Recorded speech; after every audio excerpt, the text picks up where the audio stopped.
A very good evening to each one of you. This is Digant Chaudhary and I welcome you to PIL, a one-stop solution for all India Bar Examination 19th edition की preparation के लिए।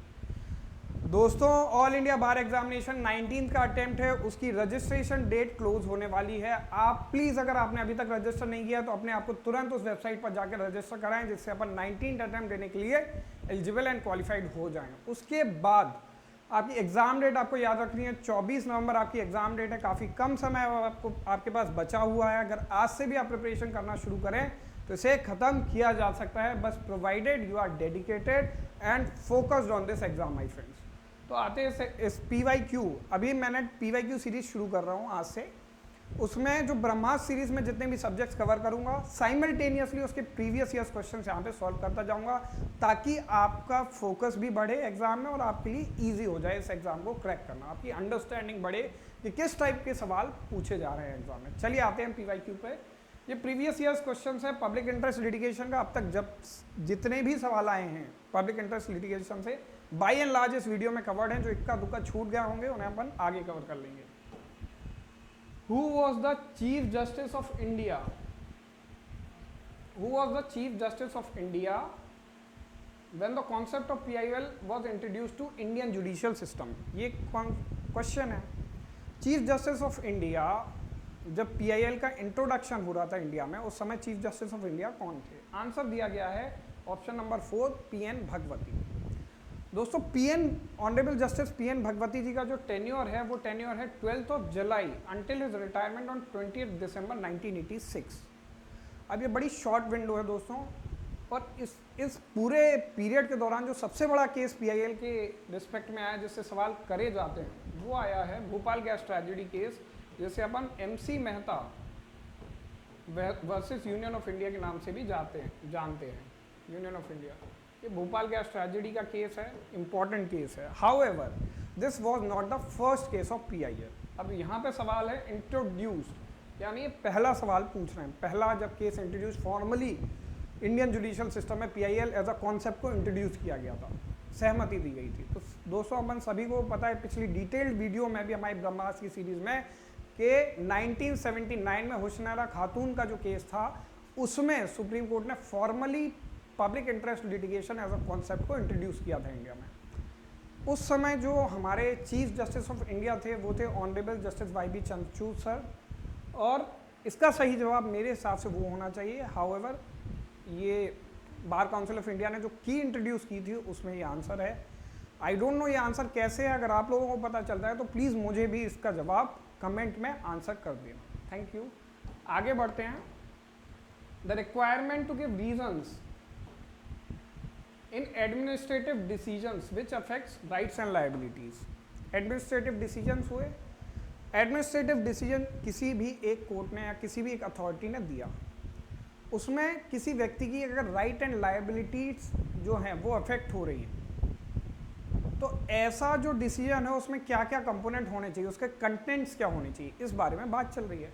Requirement किस चीज़ की है? Giving reasons. देखिए, a judgment without no reasons या without justifying its decision is no judgment at all. Any judgment जिसमें उस जजमेंट तक कैसे पहुंचा गया, इसकी रीजनिंग अगर नहीं दी गई तो वो जजमेंट होता ही नहीं है valid, it has no ground. अब यहाँ पे कह रहे हैं कि the requirement to give reasons in administrative decisions which affects rights and liabilities held mandatory by supreme court and SN Mukherjee versus union of India. बस ये बता रहा। Public interest litigation can be filed under दोनों ही section में, 226 of the Indian constitution, 32 of the constitution.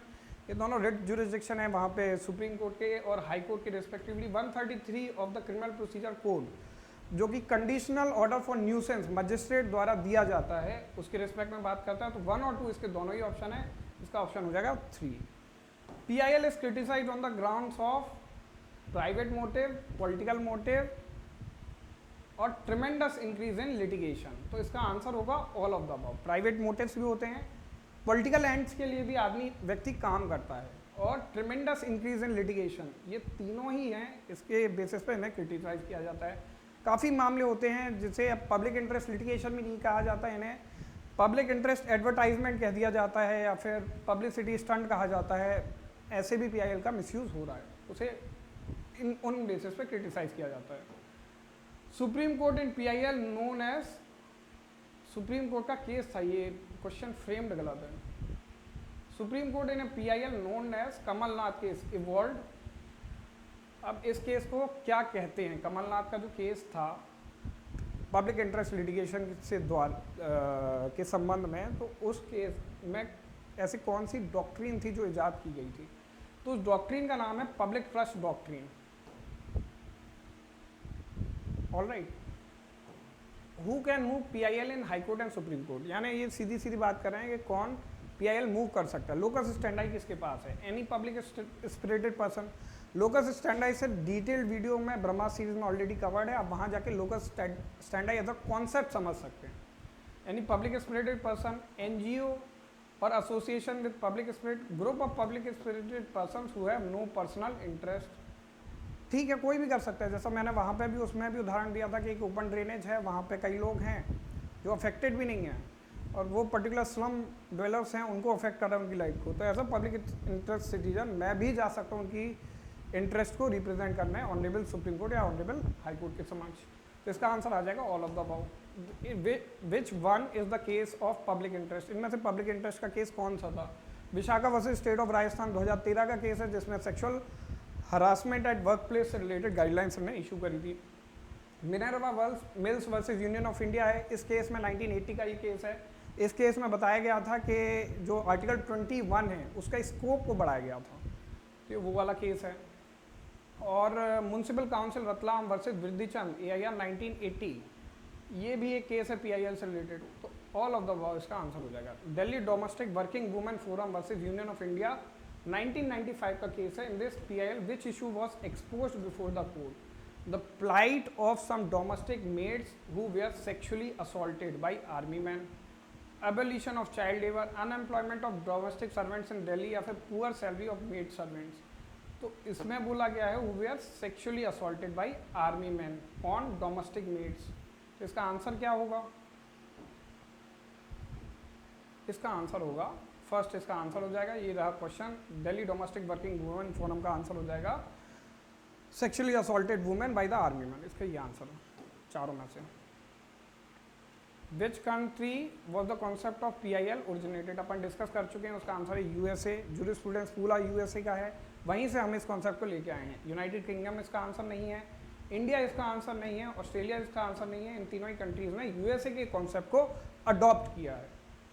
Supreme court of India issued a number of directions for the prevention of women in various forms of prostitution and to rehabilitate their children. Prostitution को रोकना और जो sex workers हैं, उनके जो बच्चे हैं, उनके जो चिल्ड्रन हैं, उनको रिहैबिलिटेट करना into the society, main stream society में। तो ये किस केस के थ्रू आया था? Dignity of the person, means of livelihood और सोशियो इकोनॉमिक डेवलपमेंट, इन दोनों कैटेगरी ऑफ पर्सन्स में, मतलब प्रोस्टिट्यूशन और उनके बच्चों के लिए, सेक्स वर्कर्स और उनके बच्चों के लिए डिग्निटी मेंटेन करने के लिए कौन सा ऐसा फेमस जजमेंट है? तो judgment Vishakha versus state of Rajasthan जो है वो बात करता है आपकी sexual harassment at work place, तो ये तो नहीं है। Gaurav Jain versus union of India इसका सही आंसर है। Delhi domestic working women's forum versus union of India, अभी अपन ने पढ़ा थोड़ी देर पहले, वो किससे रिलेटेड जजमेंट है? Sexual harassment of maids by the army man, ये उससे रिलेटेड केस है, तो ये भी नहीं है। शीला बरसे का केस है, ये आप मुझे बताएंगे दोस्तों, शीला बरसे किससे रिलेटेड केस है? पब्लिक इंटरेस्ट लिटिगेशन, क्योंकि ये ब्रह्मा सीरीज में भी कवर किया गया है। Public interest litigation is relaxation of which of the following requirements? Local stand आई, ये भी आपका क्लियर है। जुरिसडिक्शनल इशू होता नहीं है, यहाँ पे रिलैक्स किसे किया गया है? माई अथॉरिटी या फिर public spirited persons authority to approach the court. तो यहाँ पे रिलैक्सेशन किसे दिया गया है? रिलैक्सेशन आम जनता को दिया गया है कि आम जनता के इंटरेस्ट के लिए कोई भी व्यक्ति, संस्थान, पब्लिक स्पिरिटेड पर्सन, बस उसका इविल मोटिव ना हो, तो कोई भी व्यक्ति जा सकता है कोर्ट के समक्ष। तो रिलैक्सेशन किया गया है my authority to approach the court, which is the concept of local standi. Which of the following is not the case of public interest litigation? आपको लगेगा Keshavananda Bharati versus union versus state of Kerala 1973 का जो case है वही इसका जवाब होगा, but मतलब वो PIL जनरेटेड होगा, बट वो PIL जनरेटेड केस नहीं था। पूरी की पूरी लिटिगेशन है, इसकी पूरी हिस्ट्री है, जो कि 4 से 5 केसेस पहले भी जाती है, और ये इंडिया का अब तक का सबसे लैंडमार्क जजमेंट है जिससे आपके बारे में पता होना चाहिए। 13 जजेस बेंच की वो डिसीजन है जिसमें 4 से 6 का 7 थे इन फेवर में एंड 6 थे अपोज में, डाइसेंट किया था उन्होंने जजमेंट से। तो आप अब अगर कभी मौका मिले आपको तो Keshavananda Bharati versus state of Kerala की एक समराइज वर्जन आप ज़रूर पढ़ लें। Vincent Narayan versus union of India, ये इसका जवाब नहीं है। Union of India versus association for democratic reforms, ये इसका आंसर नहीं है। Vincent Panikulangara versus union of India, ये भी इसका जवाब नहीं है। जवाब है Keshavananda Bharati versus state of Kerala. ये क्वेश्चन था which is not a case of public interest litigation. तो Keshavananda Bharati is not a case of public interest litigation, ये एडवर्सरियल थी। Which of the following courts tribunal cannot entertain a public interest litigation. तो supreme court कर सकता है, high court कर सकता है, ये करता है 32 में, ये करता है 226 में। एडमिनिस्ट्रेटिव ट्रिब्यूनल कैट ये नहीं करती है, तो 3 इसका आंसर हो जाएगा। Utility of public interest litigation, utility का मतलब यूसेज क्या है उसका, तो क्या है लिबरलाइज लोकस स्टैंडर्ड, बिल्कुल है sir. Proceedings are non adversarial, adversarial तो बिल्कुल नहीं है। आम जनता की मुफीद उनके फ़ायदे के लिए कोई पब्लिक इंस्पेक्टर पर्सन कोर्ट में जा रहा है, वो मदद मांग रहा है स्टेट से, पर क्या एडवर्सेरियल है? एडवर्सेरियल यानी किसी के खिलाफ जा रहा है कि वो नहीं जा रहा है, तो नॉन एडवर्सेरियल है। Procedural requirements are liberalise, obviously writ petition के थ्रू आप नहीं भी जाएं, बस लेटर दे दें, किसी तरह अपना लेटर भी पहुंचा दें तो वो भी हो जाएगा, तो प्रोसीजर रिक्वायरमेंट भी नहीं है, तो आंसर हो जाएगा all of the above. Misuse of mechanism of PIL means, misuse of mechanism of PIL means, misuse का मतलब क्या है, मिसयूज कैसे होता है? Filing PIL for protection of private interest, नाम ही है पब्लिक इंटरेस्ट लिटिगेशन, आप अगर प्राइवेट इंटरेस्ट के लिए डाल रहे हो तो आप मिसयूज कर रहे हो। Filing PIL for oblique motive, oblique का मतलब होता है अप्रत्यक्ष, अगर हिंदी में से देखें तो अप्रत्यक्ष, विच इज नॉट एपरेंट, सामने से, तो कोई मोटिव के तहत अगर PIL फाइल कर रहा है तो वो है filing PIL only for publicity, इसका तो नाम भी है पब्लिसिटी इंटरेस्ट लिटिगेशन, तो ऑल ऑफ द अबव इसका आंसर हो जाएगा। और इसी के साथ दोस्तों PYQ हमने पब्लिक इंटरेस्ट लिटिगेशन में एक शॉर्ट वीडियो के थ्रू डिस्कस कर लिए हैं। आगे पूरी सीरीज हम स्टार्ट करें, जैसे जैसे ब्रह्मास्त्र में हम सिलेबस कराते जाएंगे, साइमल्टेनियसली मैं कोशिश करूंगा कि PYQ की भी सीरीज आपको अपलोड कर दें, ताकि आपको पता चले कि किस पैटर्न में क्वेश्चन आ रहे हैं और क्या हम जो आपको वीडियो दे रहे हैं वो आपके लिए फुलफिलिंग है या और भी कुछ करने की आपको ज़रूरत पड़ने वाली है।